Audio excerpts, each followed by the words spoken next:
Today I'm here to speak to the members of the Lasallian Foundation, which was founded in 2005 and fund the development and emergency relief projects in the Asia Pacific, including Sri Lanka. The foundation has been successful with their projects for the community, so I invite Brother Paul Smith, who is the Chief Executive Officer of the Lasallian Foundation, and Mr. Tony Smith, who is the Chairman of the Lasallian Foundation, to provide us with more information about the success of their projects. Good morning, gentlemen, and welcome to Lanka Morning Show. Thanks for having us. My first question is to Mr. Tony Smith. What made you create such a foundation and where did you get your inspirations from? Well, you really need to go back about 360 years for the initial inspiration when Saint Jean-Baptiste de La Salle in France brought a group of people around him and worked with the poor youth of France who had no chance of getting to schools. Okay. Since then, the de La Salle brothers are in 81 countries. They've concentrated on teaching, again, providing education for those who lack that access, who are marginalised.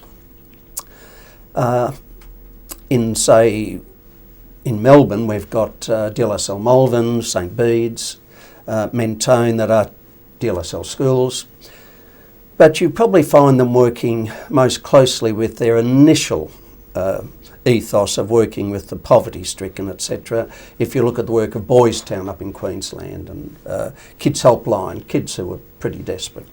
So that's the sort of inspiration behind the De La Salle brothers. What they did before 2005 was respond to the Asia Pacific area in an ad hoc sort of way, so that if the tsunami, for example, they had a lot of fundraising and sent money over there, and or they'd get a request for Papua New Guinea or India or Sri Lanka for school or school equipment, resources. But in 2005 they decided to formalise this, to increase the capacity to raise money, to get tax deductibility, all those things that an incorporated body would do. So we formed the Lasallian Foundation Asia Pacific. The Lasallian Foundation has a number of charitable projects in Sri Lanka. Would you be able to provide us with a background about the organisation and the nature of the projects which are undertaken in Sri Lanka? Yes, we work in two areas. There's formal education, and they're the big colleges we run. St Benedict's, de Mazenod, good examples of that. But there's also the informal education, and this is what we're really focusing on in Colombo. We work around the shanty towns, around Henamalla, and we've set up preschools for those. We're just in the process of building a technical vocational centre, and this will cater for the young men and women who have just fallen through the system, either because of inability to cope with the education, they've been displaced through the tsunami, through the war. They're living in pretty appalling conditions in shanty towns. They don't have the money for uniforms, books, and so they have just dropped out. We have a program called Lasallian Community Education Services in Colombo that has provided, for about 25 years now, support to these.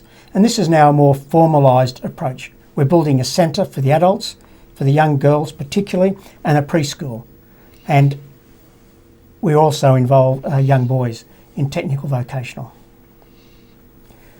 The other significant work we do is BoysTown, and that's quite a famous name in Colombo, where we take in about 100 and just under 200 young boys. They were orphans, now they're just very needy ones who again have fallen through the system, and they do a 4-year course in technical industrial training, and all of them gain employment. So that's a very important one, and we've introduced over the last 2 years an agricultural program which has been highly successful. Now, Brother Paul, what are your future plans for Sri Lanka beyond the current projects at the moment? Our greatest challenge at present is working up north around Mannar, Adampan, Nanatan. There we've been confronted with many youth, boys and girls, who because of the war have been displaced, have failed to be in education, and there's this huge gap for them, and their future is quite hopeless unless there's some intervention. So we're working on supporting and maintaining the schools that we have been able to keep going, but also building new ones. English medium schools, preschools, we call them kids campuses. We're in the process of looking at agricultural development, technical vocational development. We've got hostels for those who are now orphaned as a result. So there's huge needs, huge resources required, both financial but also in personnel and human resources. And that's a big challenge for us. Tony, the viewers who are interested in participating and getting involved in your foundation, what are some of the opportunities gained from participating in any of the projects? If someone's in Colombo or in Sri Lanka and wants to visit and have a look at what we're doing, we can arrange that. Paul can arrange that through his contacts. Of course, we welcome donations. We welcome people attending our sponsored events. We just had a great night on the top of Eureka Tower with Brian Brown, the Sydney actor, who came down. He's an old DLSL boy from Sydney. He came down and spoke about values and his experiences and what he saw his teachers had contributed to his life and how we could contribute. And that was well. Specifically for Sri Lankan projects. That was for the Colombian So project. we raised $95,000 that night for Sri Lanka. Another important way is through networking.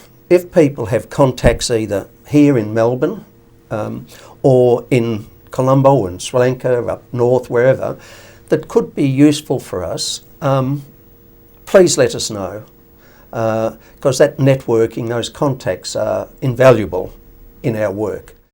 A very practical way people can contribute is in the first 3 months of next year, we're going to fill a 40-foot container with product and machinery, tools, clothing to go to Colombo.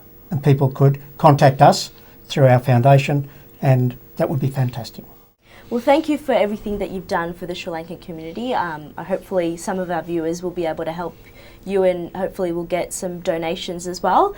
And I wish you all the best on behalf of Lanka Morning Show, and hopefully I will be joining you in your foundation in the future. Thank you very much. Thanks for having us.